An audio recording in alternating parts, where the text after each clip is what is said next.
Hi everyone, this is Himanshu, and in this lecture, we will study about the Indo-US civil nuclear cooperation and some of the nuclear, the basically laws in India and how the nuclear commerce actually work in India. So let's start with the Indo-US civil nuclear cooperation. Now, in 1998, there was a Pokhran test which took place in India secretly, in 1998. So this is what we call as Pokhran test. Now under this test, it was a nuclear test actually, and the moment we did it, there was a nuclear isolation for India across the world. But the situation has been changed in 2005 when the Indo-US civil nuclear agreement was signed. This agreement is actually also called as the 123 agreement. 123 agreement here. So, under this agreement, actually, it was basically that how do we use the nuclear energy for the peaceful purpose? And in addition to this thing, India has also signed an agreement with IAEA.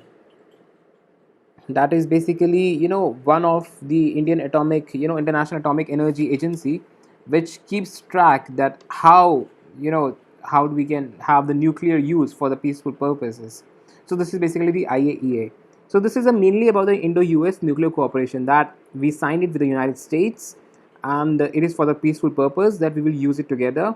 In 2005, we have done it, and this is also called the 123 agreement. And under this thing, we have also signed the IAEA, which came into the picture in 2009.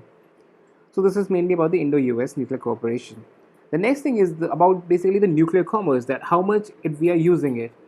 So at present, you know, so let's get back to the 2010 first. There was a civil liability, the Nuclear Damage Act 2010, which is also called the CLINDA.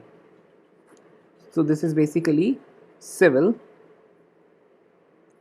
liability for Nuclear Damage Act 2010.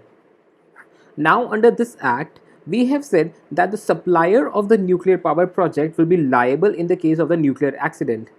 Now, when we say this thing that the supplier is responsible for any nuclear accidents, many times happen that, the suppliers actually they lack interest in investing in these projects in India, and because of that we have faced a lot of hurdles. So in order to make this thing work, in 2016 this act again has been amended, and instead of the suppliers, now it is basically the operator. The operator of the nuclear power plant will have the right to recourse with the supply. So if anything happens, then it is the operator who have to pay the fines and everything. So because of this thing, there are a lot of now the projects are coming to the India, and the nuclear commerce have been the boosting these days. And apart from that, we also have a fund of 1500 crore which has been the set aside as an insurance pool, so that it will cover all the supply risk of the potential liabilities. So this is mainly about these things, the basic terms. Apart from that, when we talk about the civil liability law in India, so this is what we call as civil liability law in India, which basically says that if something mishaps happen in the nuclear power plant, then there is a particular amount of the insurance or a particular amount of a sum which need to be paid to the workers who are actually working in that nuclear power plant. Now actually there is basically a convention.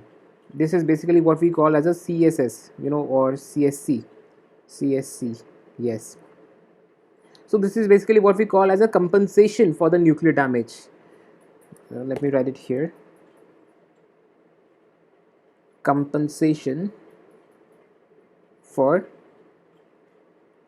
nuclear damage, that if anything happens at the nuclear power plant, then the government has to provide some amount of the money to their workers. Now the CSC is basically a convention actually, and this convention has been signed by all those countries which are under the Vienna Convention. Vienna Convention is the one which is actually signed in 1963, and also the there is one more one, that is a Paris Convention. Yes, the Paris Convention was in 1960s. Now, whoever have signed the Vienna Convention and the Paris Convention can have this, can sign this convention about the compensation of the nuclear damage. And apart from these two, the one who haven't signed these two can also, have this convention of the CSC, despite of the fact that their national law of the nuclear liability is in compliance with the provision of the CSC. If such thing is there, then yes, you can be the part of this convention. Now, the India hasn't signed the Vienna Convention, neither we have signed the Paris Convention. So that's important point that you should note down, that we are neither the party of both of them, but still we have signed the CSC. So, and because of this thing, the work that we have done in this field, India is in the nuclear civil nuclear agreement with 14 countries actually, and these 14 countries include the USA, France, Russia, Canada, and Argentina.